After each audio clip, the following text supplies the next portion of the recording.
to Please Daily Dish. Hello! So today we're gonna make egg noodles. Egg noodles. So we're gonna make them a day ahead of when I want to use them. Tomorrow I'm gonna make beef stroganoff. But today I'm gonna make the egg noodles because we have time.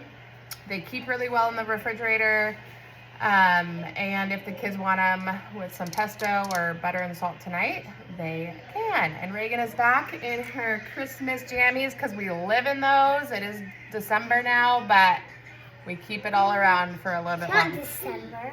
Oh, January. It's January. It's not December anymore. It's January, and we keep it around for a little bit longer. So for egg noodles, it's so simple. We add a cup and a half in here. Of a half. A flour, all-purpose flour. Into the flour, we are going to add 3/4 a teaspoon of salt. We use Himalayan salt, pink Himalayan salt. 1, 2. Do you like noodles? I haven't bought box noodles in quite a while. Obviously, they're so convenient. But I love making things homemade, and so I've been making all the noodles. Was that 3? Okay. I've been making all the noodles lately, and even just normal noodles. I don't even use a noodle attachment for my KitchenAid. I just knead it myself and roll it out super thin and use a pizza cutter, cut them up. It's so fun. Okay, you can just use a fork to mix that all around. So that is just flour and salt. And for egg noodles, we use 2 large eggs. This is actually my first time too. This is your first time? Well, you've watched me make noodles plenty, but your first time helping. Okay, we are going to make a little bird's nest or well, or whatever. I'm just pressing down the flour. It's kind of hard to tell in the white inside of that bowl. I mean, it really doesn't matter that much, but just a place for me or Reagan to crack our eggs into. Do you want to crack one into that hole? Whoa, hold on. Okay. Bug.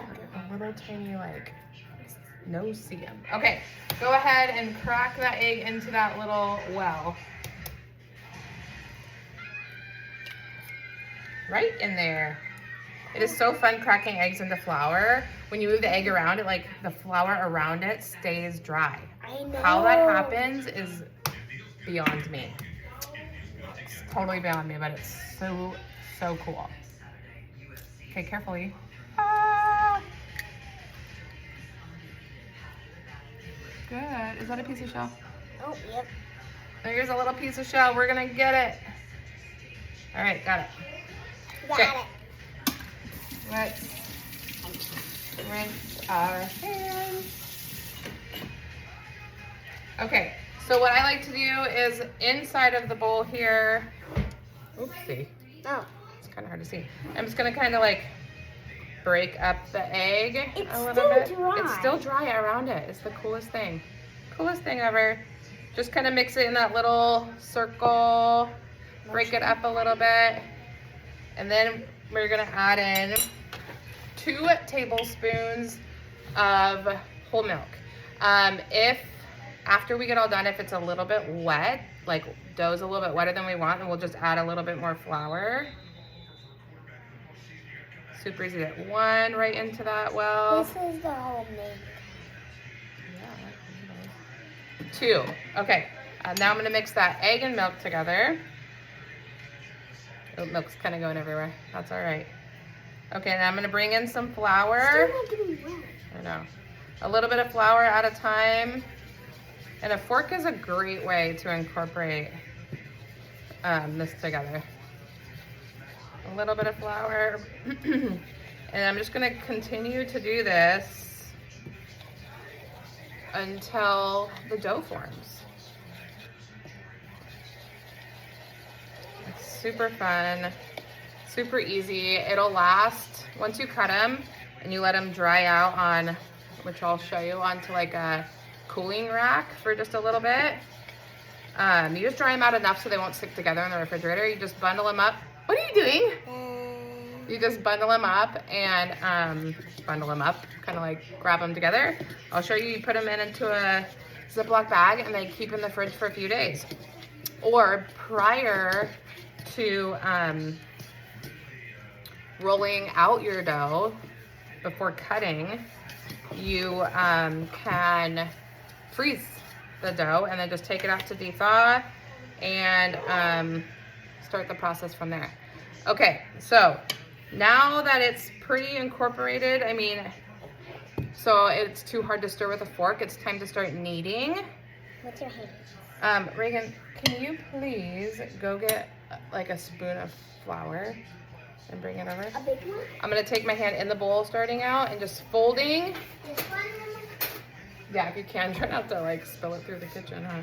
I'm going to take my hand here and pick up from the bottom and push in. So kneading it all together in like a circular motion. And this is when we're gonna know I got a if we spoon. need a little bit more. Thank you. Can you kind of dump it out? Why don't we just dump it out? We're gonna have to move this a bit. Okay, we're gonna dump it out and kind of smear it around. And I'm gonna dump out, I don't really think we need a whole lot extra actually. So I'm gonna thin this out a bit and push it to the side and dump out what's in this bowl. And there's some crumbs in there. Dump it all out. Okay, honey, let me show you, okay? I'll let you, once it's incorporated, I'll let you knead. Okay, so we have our ball and I'm gonna push in with my, the palm of my hand, flip it over and push again, turn and continue to fold. I hope you can see it. Fold, grab some flour, kind of get your hands cleaned off, turn and fold. So the idea is to knead like this for 3 to 5 minutes. And it definitely doesn't really need any extra flour. And I can tell that because it's not sticking to my hands. Yeah, so do you want to give kneading a try? She's never kneaded, so let's see. So do you see how I'm turning it, folding it on top of each other, and pushing it in pretty hard? There you go. Let's get this girl cooking. Fold, knead, turn. Good job, right? That's awesome. Okay, let me do a couple. Okay, we're gonna do a couple, and then once the 3 to 5 minutes is up and you feel like your dough, oh, it's starting to kind of stick to my hand. So that's good that we saw that, and we're just gonna add a little bit more flour then.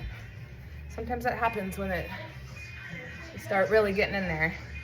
But you really don't want it extra dry. I mean, if it does, you can always add water, and instead of milk, you can add 2% non-fat. You can add water instead of milk. I feel like the milk makes it just a little bit richer. With other noodles, like normal spaghetti noodles, fettuccine noodles, I just use water. After this kneading is done, I wrap it in a kitchen towel and let it sit anywhere from 10 to 30, 40 minutes to an hour, whatever. Honestly, the longer you let it sit, I find it's much easier to roll because the gluten in the flour relaxes. And sometimes I get to rolling and I'm fighting with it. So then I let it sit half, like as rolled out as I can, throw a towel on it for a little bit, come back to it, and it rolls out like a dream. So I am going to stick this in a kitchen towel, like right now, and we'll be back. Okay, we're back. We're back, and it's probably been about 45 minutes or so. We are gonna roll this out as thin as you want, but pretty paper thin, really. And Reagan can give it a go, and then I will. We're gonna try to do it in a square, but if it ends up being more of a circle, we just cut it to what, you know, it's homemade noodles. It's not gonna be perfect. Good job, Reagan. Here, let me get it started a little bit for you. Okay, watch out, babe. So see how it's going to be kind of tough? It's going to be better if we do let it sit a little bit after we get it working. If you're in a hurry though, sometimes I just keep flipping it. But you really got to put in some effort. Yeah. Okay, it's starting to go. I can feel it. Good job. It's kind of rough, huh? Yeah.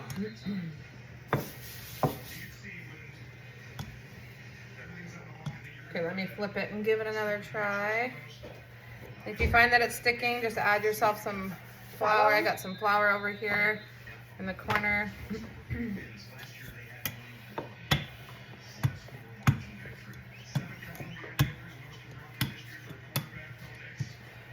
Okay, we're gonna cover it at this point. It needs to be like twice the size and let it sit for another 3 minutes for real, and then we'll be back. Okay, we're back, and just letting it sit for that, I don't even think it was 3 minutes. It really was just maybe 2. It really does just start rolling out. It's that gluten that's letting go. And it's just getting bigger and bigger. It's gonna be like off the screen before we know it. You want it like 1/4 of an inch thick or pretty much like paper thin. Okay?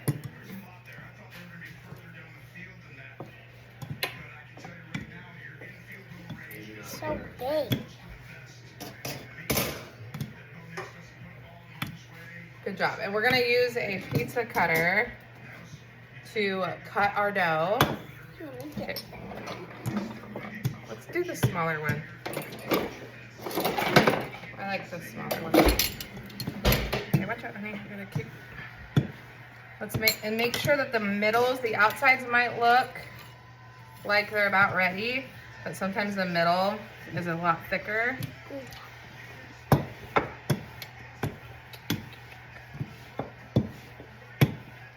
It's literally dark outside.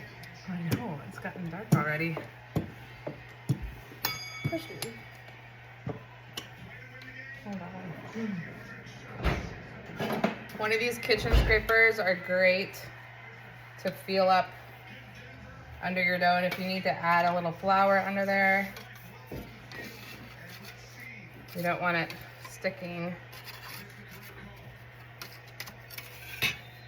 Okay, we're about ready to cut out our noodles. Sorry, Reagan, I keep bumping right into you.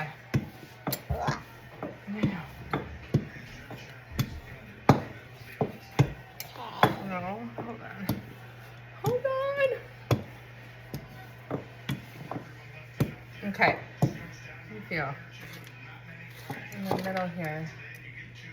It's getting there. I'm gonna let it sit for another 2 minutes, come back and do one last roll, and then we'll cut them out. Okay, let's just give it one last, why don't you scooch a little bit for a minute? One last good roll. We're also gonna make it like thin. Look how big it is, guys. I know. You gotta put some elbow grease in here. Ow.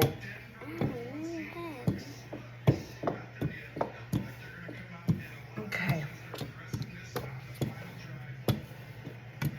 All right, this is getting to be about the size or the thickness I'd like. So Reagan's gonna make the first cut right along this edge here. Okay, Reagan. Right here, as straight as you can. Kind of get that off. Make it straight, just up and down. Okay, well, you still want to use that part.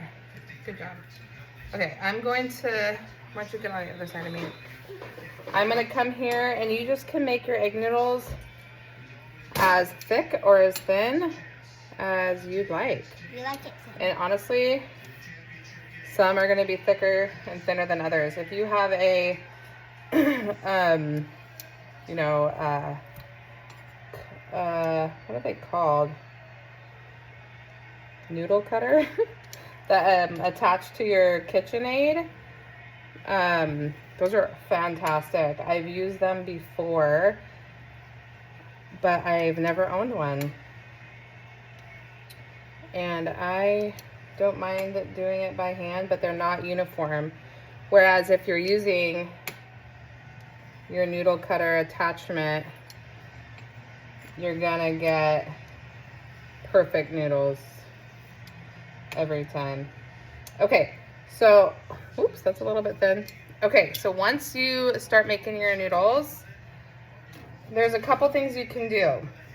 You can cut them in, to the length you want, but since we're not gonna stick them straight into boiling water, which if you were gonna cook these tonight for dinner, go ahead and get your water starting boiling right now. Once it boils, stick in the amount you want, just plop them right in for like 2 to 3 minutes to cook, and that's it. Drain them, you're ready to go. Since we're gonna use them tomorrow, we're gonna lay them out on this cooling rack just until they get dry enough for them to not stick together. Once they're dried enough, we're gonna gather them up, stick them in a plastic bag, and boil them tomorrow. Even though they'll be in the fridge, I will still boil them for just 2 or 3 minutes to cook. It really is that fast. And I just cut these in half because they really don't need to be that big. All right, so we're gonna continue doing this and we'll be right back. Okay, we let it sit for a little bit, and then what we did, I should have turned on the camera. I sprinkled the tops of it with just a dusting of more flour, and then we just picked them up and kind of just tousled them. So that way they're more like noodle-like. And instead of a Ziploc bag today, I'm just gonna put them, it can be in anything that's going to be airtight. So we're just gonna load them up into this container. Okay, let's be a little gentler, please.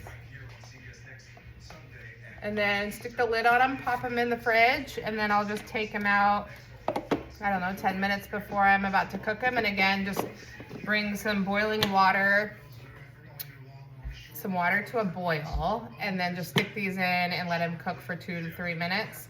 I do not add salt into my water because they're fresh and we put quite a bit of salt in the dough itself. So I don't put anything in the water.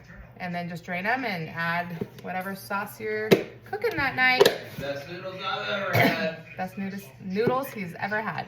Okay, we will see you later. See you in the next. Bye.